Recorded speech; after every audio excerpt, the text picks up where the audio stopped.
Man, I'm built different, period. I'm just built different, man. And I've always had an eye, discipline, and a work ethic that I've had at a young age that I just apply it there. Have you ever wondered if love could come with an expiration date? What if marriage wasn't a lifelong promise, but a 5-year contract? Welcome to the divorce age, a world where every marriage is legally set to expire after 5 years. To renew, couples don't just say, "I do" again. They have to prove they've grown together. This isn't science fiction. It's a thought experiment about our most intimate relationships. How do we get here, and what does it mean when love becomes a performance review? Let's rewind. Before the Mandatory Renewal Act, marriage was what we know it as today, a commitment intended for a lifetime. But society was facing a crisis. Divorce rates were soaring, with nearly half of all marriages ending. The emotional and financial toll was staggering, not just for the couples, but for their children and the wider community. People were entering unions with grand hopes, only to find themselves trapped in years of unhappiness, conflict, and resentment. The dream of happily ever after was becoming a statistical long shot. Politicians, sociologists, and relationship experts were desperate for a solution. They argued that the traditional model of marriage was outdated. It was designed for a time when life expectancies were shorter and social roles were more rigid. In our modern world, people change. We evolve. We want different things at 40 than we did at 25. So the question became, should our commitments be able to evolve with us? This led to a radical proposal, the love contract. The idea was to reframe marriage not as a permanent state, but as a conscious, renewable partnership. The 5-year mark was chosen based on studies showing it's a critical period where many relationships either deepen or begin to drift apart. Core principle was accountability. If you knew you had a deadline, would you work harder on your relationship? Would you communicate better? Would you stop taking your partner for granted? And so the Mandatory Renewal Act was passed. It was controversial, to say the least. Romantics cried that it was turning love into a transaction, a cold corporate-style review. Religious groups condemned it as a violation of sacred vows. But proponents hailed it as a revolution, a way to ensure that marriages remained vibrant, healthy, and based on genuine connection, not just inertia or obligation. So, how does it actually work? As a couple approaches their 5-year anniversary, they must submit a renewal application. This isn't just a piece of paper you sign. It's a comprehensive portfolio of your life together. It includes things like joint financial statements to show fiscal responsibility and shared goals. It requires testimonials from certified relationship counselors you're mandated to see annually, documenting your communication skills and conflict resolution strategies. But the most significant part is the mutual growth thesis. Each partner has to write an essay, detailing how they have supported the other's personal and professional development. Did you encourage your partner to go back to school? Did you support them through a career change? Did you help them learn a new skill or overcome a personal fear? The government isn't just looking for sweet words. They want concrete evidence. They want to see that the marriage is an incubator for individual growth, not a cage. A state-appointed board of family law specialists reviews each application. If they determine that both individuals have actively contributed to a positive, growth-oriented environment, the marriage is renewed for another 5 years. If not, the marriage is automatically dissolved. There's no messy divorce battle, no fighting over assets. The prenuptial agreements, now mandatory for all first marriages, simply kick in. It's a clean, efficient, but emotionally brutal process. In the early years, the results were dramatic. Divorce rates plummeted. Why? Because the bad marriages, the ones based on impulse or convenience, never made it past the first 5-year review. People became incredibly selective about who they married.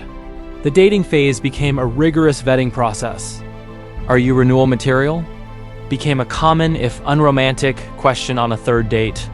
Marriage was no longer a leap of faith, it was a calculated investment. We also saw the rise of a whole new industry. Renewal consultants, growth tracking apps, couples retreat centers designed specifically to help you build your portfolio. Your relationship became a project to be managed. Date nights weren't just for fun, they were for gathering evidence of quality time. Arguments were mediated with an eye toward the counselor's report. Passion and paperwork became inextricably linked. For some, this system is a godsend. Take Sarah and Ben.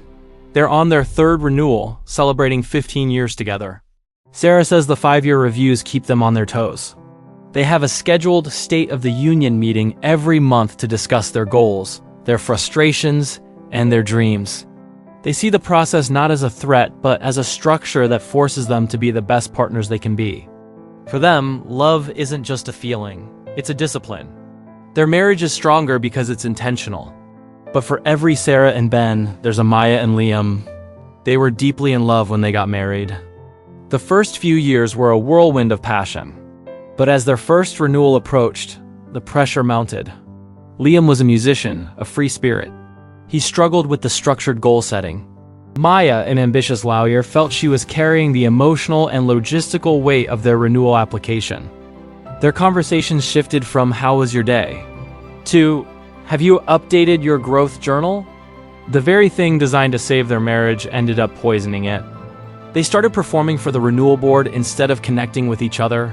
Their love didn't fade. It was crushed under the weight of bureaucracy. They failed their review, and a marriage that might have survived its challenges in another era was terminated by a government committee. This is the dark side of the divorce age. It favors a certain type of person, organized, goal-oriented, and articulate about their feelings. It penalizes those who are more spontaneous, less conventional, or simply not good at paperwork. It creates immense anxiety. Couples live with a constant, low-grade fear of the 5-year deadline. Can you truly be vulnerable with someone when you know they are evaluating you, and you are evaluating them? And what about love itself? It has turned partners into project managers of each other's lives.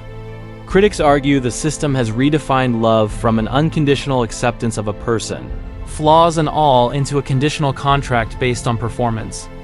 The magic, the mystery, the beautiful, messy reality of sharing a life with someone, it all gets sanitized and filed away in a renewal portfolio.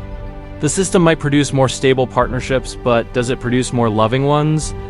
This fictional world forces us to ask some very real questions about our own. What do we expect from marriage today? Is lifelong commitment a realistic goal in the 21st century? How much work should a relationship be? We may not have 5-year love contracts, but we all face our own informal reviews. Moments where we wonder if this is working.